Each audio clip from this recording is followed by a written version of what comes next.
Hello, good morning India. Physics सुबह 8 बजे। Geography class सुबह 9 बजे। एमपीजी की क्लास शाम 5 बजे। स्टैटिक जीके शाम 6 बजे। रीजनिंग क्लास शाम 7 बजे। साइंस क्लास शाम 8 बजे। Sunday to Saturday back to back classes. Live from studio. तो आज ही बुंदेलखंड क्लासेस को सब्सक्राइब करें। हेलो एंड नमस्ते दोस्तों, आप सभी का स्वागत है बुंदेलखंड क्लासेस यूट्यूब चैनल पे। जैसा कि आप लोगों के लिए मालूम है कि आज 15 अगस्त है, स्वतंत्रता दिवस है भारत का। तो आप सभी को बुंदेलखंड परिवार की तरफ से बहुत बहुत शुभकामनाएं 15 अगस्त की।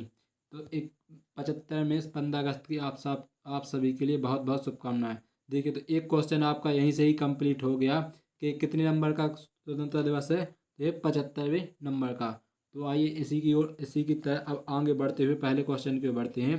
पहला क्वेश्चन है हमारा, सूर्य से पृथ्वी तक पहुंचने में उस प्रकाश को कितने समय लगता है। देखिए, प्रकाश को कितना समय लगता है, सूर्य से पृथ्वी तक प्रकाश को आने में कितना समय लगता है। तो इसका जो सही आंसर है ऑप्शन नंबर दूसरा इसका राइट आंसर है, 8 मिनट 20 सेकंड। यदि आप लोगों के लिए दूसरे ऑप्शन दिए जाएं, मान लो एक ऑप्शन दिया जाता है 200 सेकंड, ठीक है, 200 सेकंड। बी ऑप्शन दिया जाता है 300 सेकंड, बी ऑप्शन 300 सेकंड। और चौथा ऑप्शन आपके लिए, तीसरा ऑप्शन दिया जाता है सी, तीसरा ऑप्शन दिया जाता है आपके लिए 500 सेकंड, ठीक है, इस लास्ट में सेकंड है। और डी ऑप्शन दिया जाता है 600 सेकंड। तो इसका जो राइट आंसर होगा वो कौन सा होगा। इसका जो राइट आंसर होगा ऑप्शन नंबर तीसरा इसका राइट आंसर होगा, 500 होगा। अब देखिए 500 कैसा होगा, 500 होगा, 8 तो मिनट है, 8 मिनट 1 मिनट में कितने सेकंड होते हैं, 60 सेकंड होते हैं। तो 8 छंग कितने होते हैं, 48, 8 छंग 48। और ये जीरो यहाँ पर कितने, 480 तो जिस सेकंड हो गए और 20 सेकंड और लगते हैं। तो इस तरह से 500 आते हैं। तो इसका राइट आंसर ऑप्शन नंबर दूसरा इसका राइट आंसर है। नेक्स्ट क्वेश्चन की ओर बढ़ते हैं। नेक्स्ट क्वेश्चन है हमारा, सबसे अधिक अपवर्तनांक वाला आंख का अंग कौन सा है। देखिए, आंख का सबसे अपवर्तनांक वाला अंग कौन सा है। तो सबसे अपवर्तनांक वाला अंग है लेंस। जो आंख में लेंस होता है ना, आंख में कौन सा लेंस होता है, आंख में उत्तल लेंस होता है, जो कि वास्तविक और उल्टा प्रतिबिंब बनाता है। तो इसका राइट आंसर ऑप्शन नंबर तीसरा इसका राइट आंसर है। ज़्यादा अपवर्तनांक, सबसे अधिक अपवर्तनांक वाला क्या होता है, लेंस होता है। नेक्स्ट क्वेश्चन की ओर बढ़ते हैं। नेक्स्ट क्वेश्चन है हमारा, वह गुण कौन सा है जो प्रकाश तरंगों में दिखता है पर ध्वनि तरंगों में नहीं दिखता है। देखिए, वह कौन सा गुण है जो प्रकाश तरंगों में तो दिखता है लेकिन ध्वनि तरंगों में नहीं दिखता है। तो इसका जो राइट आंसर ऑप्शन नंबर तीसरा इसका राइट आंसर है, ध्रुवण। देखिए, ध्रुवण किसे कहते हैं, ध्रुवण कहते हैं प्रकाश तरंग प्रकाश के चलने की दिशा के लंबवत चारों ओर सम्मित नहीं होती है, चारों ओर सम्मित नहीं होती है। तो प्रकाश की इस घटना को ध्रुवण कहते हैं। ये प्रकाश तरंग प्रकाश के चलने की दिशा में लंबवत चारों ओर सम्मित नहीं होती है, सम्मित का मतलब फैलती नहीं है, तो उसे क्या कहते हैं, ध्रुवण कहते हैं। इसका जो राइट आंसर ऑप्शन नंबर तीसरा इसका राइट आंसर है। क्या है, प्रकाश किरण क्या है, जैसे ध्वनि है वो नहीं दिखते हैं। इसका जो राइट आंसर ऑप्शन नंबर तीसरा इसका राइट आंसर है। और देखिए, व्यतिकरण किसे कहते हैं, व्यतिकरण कहते हैं जब लगभग समान आयाम, व्यतिकरण किसे कहते हैं, जब लगभग समान आयाम व समान आवृत्ति की दो प्रकाश तरंगें किसी माध्यम में एक दिशा में चलकर अध्यारोपित होती हैं तो वे भिन्न भिन्न बिंदुओं पर प्रकाश की तीव्रता भिन्न भिन्न होती है। तो प्रकाश की इस घटना को व्यतिकरण कहते हैं। देखिए, ये तो मैंने आप लोगों के लिए परिभाषा पढ़ दी, लेकिन अब इसे समझना होगा। जैसे कोई प्रकाश की दो किरणें हैं, एक प्रकाश की एक किरण है, ठीक है, एक प्रकाश की यह किरण है, ठीक है।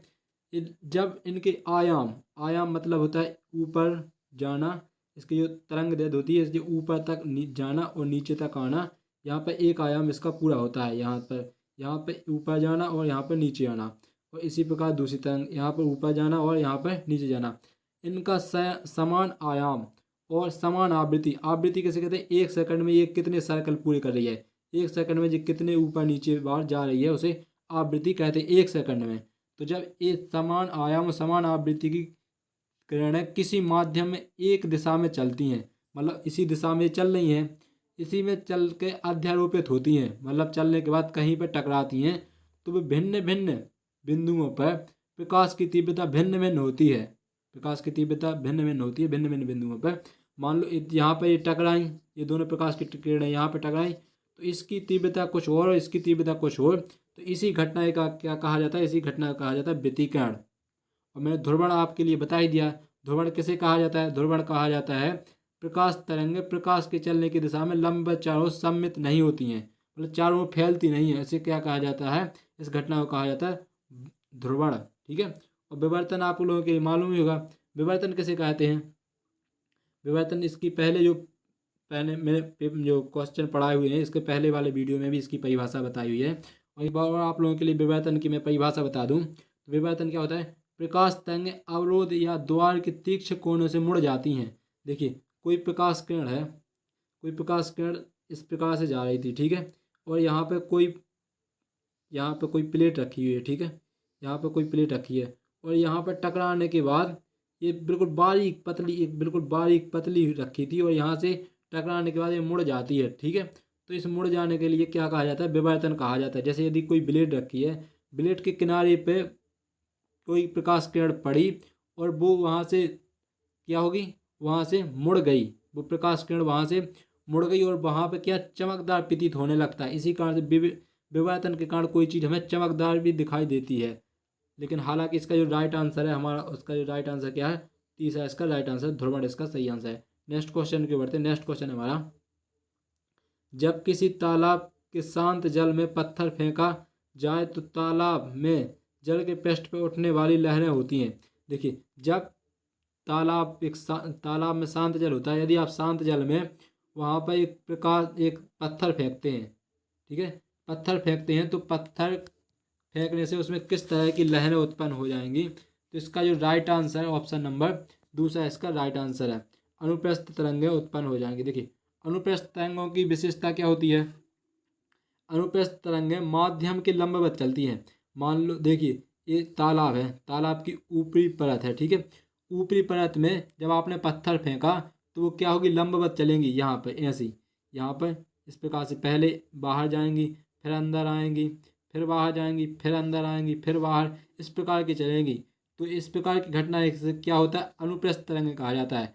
अनुदैर्ध्य तरंगें क्या होती हैं? अनुदैर्ध्य तरंगें माध्यम के अनुरूप चलती हैं। ये माध्यम है तो इसी के अनुरूप चलेंगी, यहाँ पर ऊपर नीचे होंगी, यहाँ पर ऊपर नीचे होंगी। इस प्रकार की तरंगों को क्या कहा जाता है? इस प्रकार की तरंगों को कहा जाता है अनुदैर्ध्य तरंगें। अनुप्रस्थ तरंगें किस प्रकार की चलती है? लंबवत चलती हैं। तो इसका जो सही आंसर है ऑप्शन नंबर दूसरा इसका सही आंसर है। नेक्स्ट क्वेश्चन की बढ़ते हैं। नेक्स्ट क्वेश्चन है हमारा, प्रकाश के विद्युत चुम्बकीय स्वरूप की खोज किसने की थी? देखिए प्रकाश के विद्युत चुम्बकीय स्वरूप की खोज किसने की थी? तो इसका जो राइट आंसर है ऑप्शन नंबर तीसरा इसका सही आंसर है मैक्सवेल। मैक्सवेल ने प्रकाश विद्युत चुम्बकीय स्वरूप की खोज की थी, और मैक्सवेल की इस खोज के कारण ही रेडियो और टेलीविज़न वगैरह का आविष्कार हुआ था। जैसे रेडियो और रिकॉर्डर वगैरह की हुई थी, जिससे कि चुंबक से उसमें क्या होता है? रिकॉर्डिंग कर ली जाती थी ध्वनि किरणों के लिए। तो इसका जो सही आंसर ऑप्शन नंबर तीसरा इसका सही आंसर है। नेक्स्ट क्वेश्चन की बढ़ते हैं। नेक्स्ट क्वेश्चन है हमारा, डायोप्टर किसकी इकाई है? डायोप्टर किसकी इकाई है? तो इसका जो सही आंसर है ऑप्शन नंबर पहला इसका सही आंसर है लेंस की क्षमता। देखिए लेंस की क्षमता नापने की इकाई क्या है? डायोप्टर है। तो यह एक इंफॉर्मेटिव क्वेश्चन था। नेक्स्ट क्वेश्चन की बढ़ते हैं। नेक्स्ट क्वेश्चन है हमारा, कीड़े का प्रकाश के स्रोत की ओर गमन कहलाता है। देखिए कोई चीज़ जिसकी ओर जा रही है उसे उसी तरह की अनुवर्ती कहा जाता है। जैसे यदि कीड़ा प्रकाश की ओर जा रहा है वो किस प्रकार का कहा जाएगा? तो वो कहा जाएगा प्रकाश अनुवर्ती। इसका जो सही आंसर होगा ऑप्शन नंबर एक इसका सही आंसर है, क्योंकि प्रकाश की ओर जा रहा है तो प्रकाश अनुवर्ती है। अब कोई पेड़ है, मान लो कोई इस प्रकार का पेड़ लगा हुआ है, यहाँ पर इस प्रकार का पेड़ लगा हुआ है, मान लो ये, हालांकि मेरी इतनी ड्राइंग इतनी सही तो नहीं है, यहाँ पे इस प्रकार की कोई पेड़ लगा हुआ है। तो पेड़ में आपको बताना है कि तना है ना, तना किस प्रकार का होता है और जड़ किस प्रकार की होती है। देखिए तना होता है प्रकाश अनुवर्ती, मतलब प्रकाश की ओर। यहाँ पे सूर्य है तो तना क्या ऊपर की ओर बढ़ रहा है, और जड़ होती है प्रकाश के ऋणानुवर्ती, मतलब कि क्या होती है, प्रकाश के विपरीत भाग रही होती, प्रकाश के विपरीत जा रही होती है। यहाँ पर प्रकाश के नीचे की ओर जा रही होती है जड़। तो जड़ होती है प्रकाश के ऋणानुपाती और तना होता है प्रकाश का धनानुपाती। नेक्स्ट क्वेश्चन के बढ़ते हैं। नेक्स्ट क्वेश्चन है हमारा, हालांकि इसका जो सही आंसर ऑप्शन नंबर 1 इसका सही आंसर प्रकाश अनुवर्ती। नेक्स्ट क्वेश्चन है हमारा, ग्रीन हाउस प्रभाव में पृथ्वी के वायुमंडल का गर्म होना है, इसका कारण क्या है। देखिए, ग्रीन हाउस प्रभाव से पृथ्वी का जो वायुमंडल है वो गर्म होता है, तो इसका कारण क्या है कि वो गर्म होता है। तो इसका जो सही आंसर ऑप्शन नंबर 30 है, इसका सही आंसर है अवरक्त किरणें। अवरक्त किरणों में ही ऊर्जा होती है। ऊर्जा हालांकि सब में होती है, लेकिन जो 10 प्रकाश की किरणें अवरक्त किरणें होती हैं, इनमें सूर्य से जो प्रकाश किरणें आती हैं ना, उसी में ज़्यादा एनर्जी होती है। तो इससे क्या है ना, टेम्परेचर बढ़ता है। इससे क्या होता है, टेम्परेचर बढ़ता है। तो इसका जो सही आंसर ऑप्शन नंबर 30 है, इसका सही आंसर है। नेक्स्ट क्वेश्चन के बढ़ते हैं। नेक्स्ट क्वेश्चन है हमारा, जल सतह पर तेल की पतली परत रंगीन क्यों दिखाई देती है। देखिए, जल सतह पर, जल सतह होता है, जल सतह पर प्रकाश जो परत है ना, वो रंगीन क्यों दिखाई देती है। तो वो दिखाई देती है व्यतिकरण के कारण। और मैंने बता ही दिया है कि व्यतिकरण क्या कहलाता है। व्यतिकरण कहलाता है कि जब एक ही आयाम और एक ही आवृत्ति की कोई प्रकाश किरण है, वो एक ही बिंदु पर भिन्न भिन्न, एक बिंदु पर टकराने पर वो भिन्न भिन्न तीव्रता प्रदर्शित करे, तो इस घटना को क्या कहा जाता है, इस घटना को व्यतिकरण कहा जाता है। और तेल का अपवर्तनांक, तेल का जो अपवर्तनांक है ना, वो अधिक होता है पानी के अपवर्तनांक के कारण। इसी कारण से वो किस प्रकार, वो चमकदार हमें रंगीन दिखाई देता है। जो प्रकाश का जो तेल फैला हुआ था वो रंगीन दिखाई देता है। इसका जो सही आंसर है ऑप्शन नंबर दूसरा, इसका राइट आंसर व्यतिकरण के द्वारा। इसका जो सही आंसर ऑप्शन नंबर दूसरा, इसका सही आंसर। नेक्स्ट क्वेश्चन की ओर बढ़ते हैं। नेक्स्ट क्वेश्चन है हमारा, तारों का रंग किस पर निर्भर करता है। देखिए, तारों का रंग किस पर निर्भर करता है, तो तारों का रंग निर्भर करता है तापमान पर। इसका जो सही आंसर ऑप्शन नंबर 1 इसका सही आंसर है। देखिए, गर्म तारे होते हैं, गर्म तारे होते हैं, गर्म तारों का तापमान कैसा होता है, गर्म तारों का तापमान होता है नीला। गर्म तापमानों का गर्म तापमानों का जो तारों का, गर्म तारों का कलर कैसा होता है, नीला होता है। और ठंडे ठंडे तारों का कलर कैसा होता है, ठंडे तारों का कलर होता है, ठंडे तारों का कलर होता है लाल। तो इसका जो सही आंसर ऑप्शन नंबर 1 इसका सही आंसर है, तापमान पर निर्भर करता है तारों का रंग। नेक्स्ट क्वेश्चन के बढ़ते हैं। नेक्स्ट क्वेश्चन है हमारा, निम्नलिखित में से कौन सी तरंग ध्रुवित की जा सकती है। यहाँ पे की जा सकती है, पास लिख गया है। निम्नलिखित में से कौन सी तरंग ध्रुवित की जा सकती है।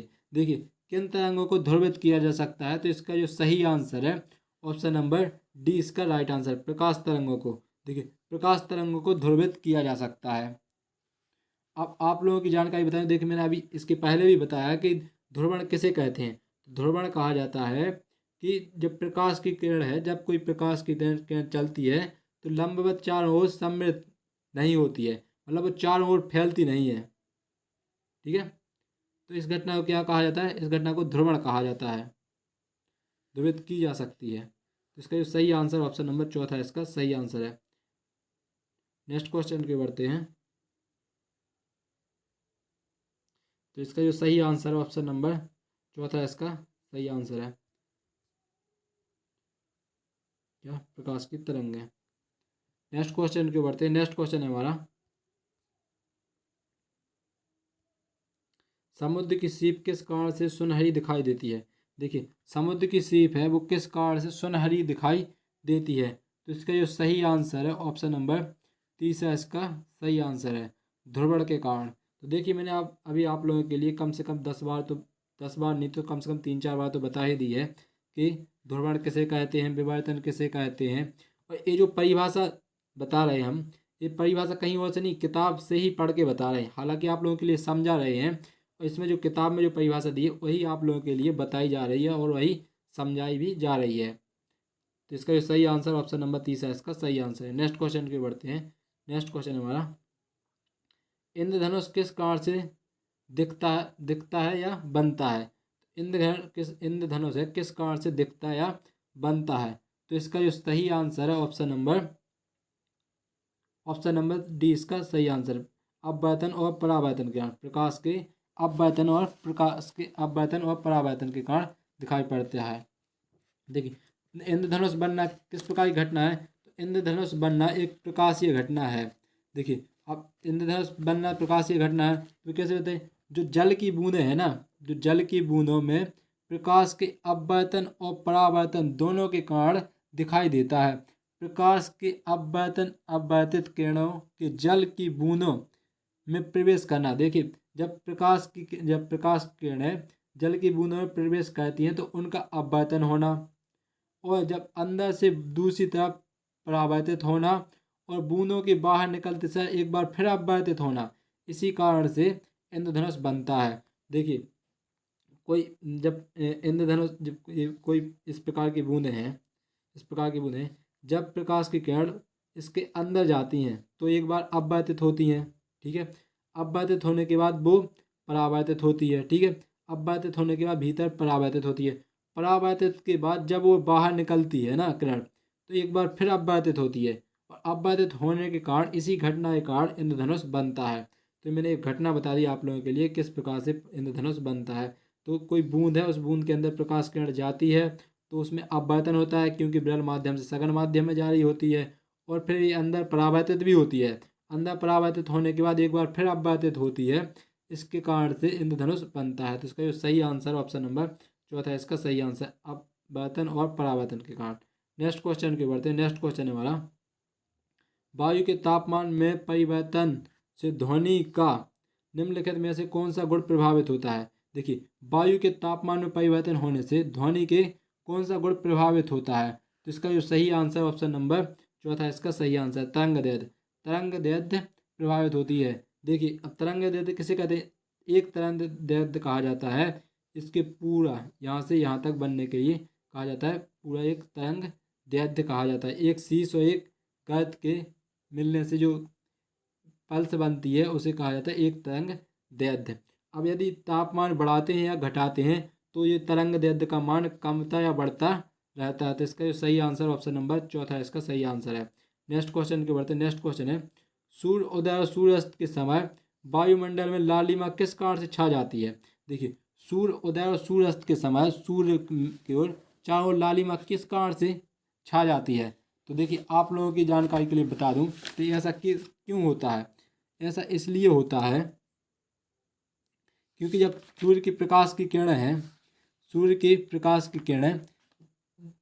से जो प्रकाश की किरणें आ रही होती हैं, सूर्य से जो प्रकाश की किरणें आ रही होती हैं, तो वे उगते हुए सूर्य के लाल प्रकाश का किरण क्या होता है, लाल प्रकाश की जो किरणें हैं वो कम प्रकीर्णित होती हैं, और जो बाकी प्रकाश की किरणें होती हैं वे ज़्यादा प्रकीर्णित होती हैं।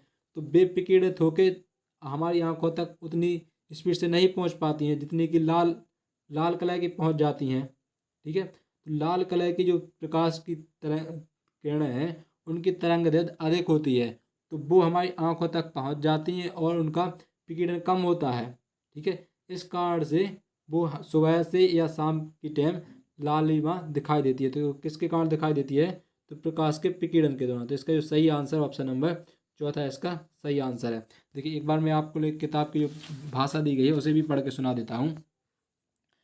सूर्य उगते समय या डूबते समय विकिरण के कारण लालिमा दिखाई देती है। जब सूर्य उगता है या डूबता है तो उसके प्रकाश को पृथ्वी तक पहुंचने में वायु के धूल आदि कण से होकर बहुत दूरी तय करनी पड़ती है, ठीक है, बहुत दूरी तय करनी पड़ती है, जिसके कारण उन कणों का विकिरण हो जाता है। मैंने बताया कि ये फैल जाते हैं, क्योंकि अन्य रंगों का विकिरण लाल रंग के विकिरण से सबसे कम होता है। मैंने ये भी बताया आप लोगों के लिए, ये जो किताब में जो परिभाषा दी होती है मैं उसके लिए शॉर्ट करके बताता हूँ, उसे समझ के आप लोगों के लिए बताता हूँ। जो प्रकाश की किरण है, लाल रंग के प्रकाश का विकिरण अधिक होता है बाकी अन्य रंगों के मुकाबले, तो अतः यह पृथ्वी पर लाल रंग के प्रकाश की किरणें अधिक होती हैं।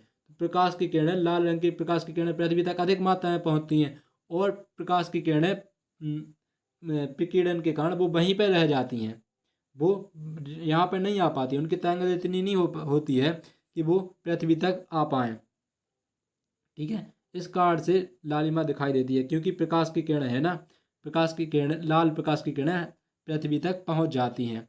इसी कारण से हमें उगता या डूबता हुआ सूर्य है लाल दिखाई देता है। इसका जो सही आंसर ऑप्शन नंबर चौथा है इसका राइट आंसर, प्रकाश के विकिरण के द्वारा। नेक्स्ट क्वेश्चन के बढ़ते हैं। नेक्स्ट क्वेश्चन है प्रकाश की दिशा में होने वाले परिवर्तन की घटना जब एक माध्यम से अन्य माध्यम में होकर गुजरती है तो क्या कहलाती है। देखिए, ये तो मैंने आप लोगों को बताया कि जब कोई प्रकाश किरण एक माध्यम से दूसरे माध्यम में जाती है तो उसमें क्या होता है, उसमें अपवर्तन होता है, प्रकाश का अपवर्तन होता है। तो इसका जो सही आंसर ऑप्शन नंबर तीसरा इसका सही आंसर है। नेक्स्ट क्वेश्चन के बढ़ते हैं। नेक्स्ट क्वेश्चन है हमारा ध्वनि तरंगों से कौन सा शब्द नहीं जुड़ा हुआ है। तो देखिए, ध्वनि तरंगों से कौन सा शब्द नहीं जुड़ा हुआ है, तो इसका जो सही आंसर है ऑप्शन नंबर तीसरा इसका सही आंसर है। क्या है, कैंडेला। तो कैंडेला से क्या है, क्योंकि ये क्या है, ज्योति तीव्रता, ध्वनि तरंगों से नहीं, ये ज्योति तीव्रता का मात्रक है कैंडेला। ठीक है, नेक्स्ट क्वेश्चन की बढ़ते हैं। बाकी देखिए, ध्वनि से हर्ट्ज में नापा जाता है, डेसिबल में नापा ही जाता है, मैक में नापा ही जाता है। नेक्स्ट क्वेश्चन की बढ़ते हैं। नेक्स्ट क्वेश्चन है हमारा एक्सरे के संबंध में निम्नलिखित विकल्पों में से कौन सा विकल्प सही नहीं है। देखिए, एक्सरे के संबंध में निम्नलिखित विकल्पों में से कौन सा विकल्प सही नहीं है, तो हमें ये बताना है। देखिए, तो इसका जो सही आंसर है ऑप्शन नंबर एक इसका राइट आंसर है। इसकी भेदन क्षमता कम होती है। अब मैं आप लोगों की जानकारी के लिए बताऊं। देखिए, अब मैं आपके लिए को और भी इम्पोर्टेंट जानकारी बताता हूं कि इसकी भेदन क्षमता कितनी होती है। देखिए, सबसे अधिक होती है न्यूट्रॉनों की भेदन क्षमता इतनी अधिक होती है कि वो लेड और आयरन और पतली धातुओं की जो बनी प्लेट होती है उसके भी आर पार निकल जाती है। जो न्यूटन प्रकाश किरण होती है, न्यूटन किरण होती हैं, वो लेड और आयरन और पतली धातुओं से बनी हुई जो भी प्लेट होती है उसके आर पार निकल जाती हैं। गामा किरण लकड़ी, एल्यूमिनियम से बनी हुई पतली प्लेटों के लिए भी पार कर जाती हैं गामा किरणें। ठीक है, और एक्सरे किरणें भी लकड़ी और एल्यूमिनियम की जो चीज़ें होती हैं उसे पार कर जाती हैं। ठीक है, बीटा किरणें अकेले पेपर के लिए पार कर पाती हैं। और जो अल्फा किरणें होती हैं, अल्फा किरणें ओनली किसी को पार नहीं कर पाती, पेपर को भी पार वो नहीं कर पाती हैं। तो इसका जो सही आंसर ऑप्शन नंबर पहला इसका सही आंसर है, जो कि गलत दिया गया है। बाकी सब सही दिया गया है। प्रकाश की गति से चलती है, परावर्तित या अपवर्तित दोनों हो सकती हैं। फोटोग्राफी प्लेट के लिए प्रभावित करती हैं, बिल्कुल एक्सरे करती हैं, क्योंकि जब आप एक्सरे करवाने जाते हैं तो क्या होता है, उसमें आपकी जो हड्डियां हैं वो फोटोग्राफिक हो जाती हैं। ठीक है, तो इसका जो सही आंसर है, जो कि गलत दिया गया है, वो है इसकी भेदन क्षमता कम होती है। इसका राइट आंसर ऑप्शन नंबर एक इसका राइट आंसर है। नेक्स्ट क्वेश्चन की बढ़ते हैं। नेक्स्ट क्वेश्चन हमारा जब हम किसी वस्तु को देखते हैं तो रेटिना पर बनने वाला प्रतिबिंब कैसा होता है। देखिए, सबसे पहले बात तो आपके लिए मालूम होना चाहिए कि रेटिना में कौन सा लेंस लगा हुआ होता है।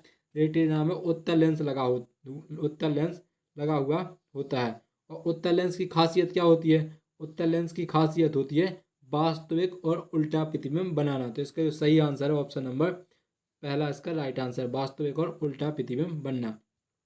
नेक्स्ट क्वेश्चन की ओर बढ़ते हैं। नेक्स्ट क्वेश्चन है हमारा प्रत्येक गर्म वस्तु में उत्सर्जित होती है। देखिए, प्रत्येक गर्म वस्तु किस चीज़ का उत्सर्जन करती है, तो प्रत्येक गर्म वस्तुओं में क्या होता है, प्रत्येक गर्म वस्तु में अवरक्त किरणें होती हैं। तो इसका जो सही आंसर ऑप्शन नंबर दूसरा इसका राइट आंसर है। देखिए, एक्सरे किरणें तो होती नहीं है। यदि एक्सरे किरणें होती है तो आप गर्म धातुओं से क्यों नहीं आप कोई भी एक्सरे कर पाते हो। तो इसका जो सही आंसर ऑप्शन नंबर दूसरा इसका सही आंसर है, अवरक्त किरणें होती हैं प्रत्येक गर्म वस्तुओं में। नेक्स्ट क्वेश्चन की ओर बढ़ते हैं। नेक्स्ट क्वेश्चन हमारा वाहन चालक पीछे का दृश्य देखने के लिए किस दर्पण का उपयोग करता है। तो इसका जो सही आंसर ऑप्शन नंबर तीसरा इसका सही आंसर, उत्तल दर्पण का उपयोग करता है। अब देखिए, उत्तल दर्पण का ही उपयोग क्यों करता है, अवतल दर्पण का उपयोग क्यों नहीं करता है। उत्तल दर्पण का काम होता है अधिक एरिया को कम एरिया में दिखाना। इससे क्या होता है, इससे प्रतिबिंब छोटा बनता है। ठीक है, इससे प्रतिबिंब क्या होता है, इससे प्रतिबिंब छोटा बनता है, जिससे ज़्यादा एरिया कवर होता है, ज़्यादा एरिया कवर हो जाती है। तो ड्राइवरों के लिए पीछे से देखना आसान हो जाता है। तो इसका जो सही आंसर ऑप्शन नंबर तीसरा इसका सही आंसर है। आप लोगों के लिए ये भी मालूम हो गया होगा कि उत्तल लेंस क्यों उपयोग किया जाता है। उत्तल लेंस इसलिए उपयोग किया जाता है क्योंकि उत्तल लेंस अधिक एरिया घेरता है। घेरता मतलब कितने अधिक एरिया का तक कवर करता है। नेक्स्ट क्वेश्चन की ओर बढ़ते हैं। नेक्स्ट क्वेश्चन है हमारा प्रकाश तरंगे हैं। प्रकाश तरंगे क्या हैं? तो प्रकाश तरंगे हैं विद्युत चुम्बकीय तरंगे। प्रकाश तरंगों को क्या कहा जाता है? विद्युत चुम्बकीय तरंगे कहा जाता है। तो इसका जो सही आंसर ऑप्शन नंबर 30 है, इसका सही आंसर है। अब देखिए प्रकाश तरंगों को विद्युत चुम्बकीय तरंगे क्यों कहा जाता है? प्रकाश तरंगों को विद्युत चुम्बकीय तरंगे ही क्यों कहा जाता है? क्योंकि वे तरंगे जिनके संचरण के माध्यम की आवश्यकता नहीं होती है, वे तरंगे जिन्हें संचरण के माध्यम की आवश्यकता नहीं होती है, वे निर्वात में भी गमन कर सकती है, ऐसी तरंगों को विद्युत चुम्बकीय तरंगे कहा जाता है। जैसे कि एक्सरे किरणें हैं, रेडियो तरंगे हैं, प्रकाश तरंगे हैं, ये सब क्या है? विद्युत चुम्बकीय तरंगे हैं। तो इसका जो सही आंसर ऑप्शन नंबर 30 है, इसका सही आंसर है। नेक्स्ट क्वेश्चन की ओर बढ़ते हैं। नेक्स्ट क्वेश्चन है हमारा प्रकाश छोटे छोटे कणों से मिलकर बना होता है जिसे कहते हैं। देखिए प्रकाश छोटे छोटे कणों से मिलकर बना होता है तो उसे क्या कहा जाता है? तो इसका जो सही आंसर है ऑप्शन नंबर 30 है, इसका राइट आंसर है फोटोन। फोटोन जैसे कि एक एक सेंटीमीटर मिलके क्या बनाते हैं? मीटर बनाते हैं। एक एक मीटर मिलके क्या बनाते हैं? किलोमीटर बनाते हैं। इसी प्रकार छोटे छोटे फोटोन मिलकर क्या आते हैं? प्रकाश किरणों का निर्माण कहते हैं। तो इसका सही आंसर ऑप्शन नंबर 30 है, इसका सही आंसर है। नेक्स्ट क्वेश्चन की ओर बढ़ते हैं। नेक्स्ट क्वेश्चन है हमारा किसी आँख, कान, नाक, गले का निरीक्षण करने वाले डॉक्टर द्वारा कौन से दर्पण का उपयोग किया जाता है? देखिए किसी भी आँख, कान और गले के डॉक्टर के पास किस प्रकार का दर्पण होता है? तो इसका सही आंसर ऑप्शन नंबर 1, इसका राइट आंसर है, अवतल दर्पण होता है। अब देखिए अवतल दर्पण ही क्यों होता है? क्योंकि अवतल दर्पण की विशेषता होती है कि वो छोटी चीज़ को बड़ा दिखाता है। यदि आप कोई चीज़ छोटी सी इतनी होगी तो अवतल दर्पण में थोड़ी बड़ी दिखाई देती है। ठीक है, इसी कारण से आँख, कान और गले के जो डॉक्टर होते हैं वो अवतल दर्पण का उपयोग करते हैं। तो इसका सही आंसर ऑप्शन नंबर 1, इसका सही आंसर है। नेक्स्ट क्वेश्चन की बढ़ते हैं जो कि इस वीडियो का लास्ट क्वेश्चन है। एक सामान्य मनुष्य के लिए स्पष्ट न्यूनतम दूरी कितने सेंटीमीटर होती है? देखिए कोई सामान्य मनुष्य है तो उसे कितने सेंटीमीटर तक की दूरी से सही और सटीक दिखाई देगा। यदि इससे कम होगा तो हो सकता है कि उसे धुंधला प्रतीत हो, या इससे अधिक हो तो हो सकता है इसे थोड़ा धुंधला प्रतीत हो। लेकिन जो स्वस्थ मनुष्य होता है उसने कितने सेंटीमीटर, इसे विशेष करके ध्यान रखना है। मैंने आप लोगों के लिए इसके पहले वाले वीडियो में बताया कि प्रतिध्वनि कितने मीटर से होती है, तो वहाँ पर मीटर था। प्रतिध्वनि होती है 17 मीटर, 17 मीटर से होती है प्रतिध्वनि। और यहाँ पर स्पष्ट दृष्टि की न्यूनतम दूरी कितनी होती है? तो 25 सेंटीमीटर होती है। इसका सही आंसर ऑप्शन नंबर 2 इसका सही आंसर है। तो आई होप आप लोगों के लिए ये मेरा प्रयास पसंद आया होगा। यदि आया हो तो लाइक, शेयर एंड सब्सक्राइब करना मत भूलिए। और एक चीज़ विशेष करके आप ध्यान रखें, यदि आपको लोगों के लिए इस वीडियो में जो भी कमी महसूस होती है तो आप कमेंट बॉक्स में ज़रूर टाइप कीजिए। हम आपका कमेंट लेंगे और नेक्स्ट वीडियो में उसे कोशिश करेंगे कि वो कमी दूर कर सकें। थैंक यू दोस्तों फॉर वॉचिंग।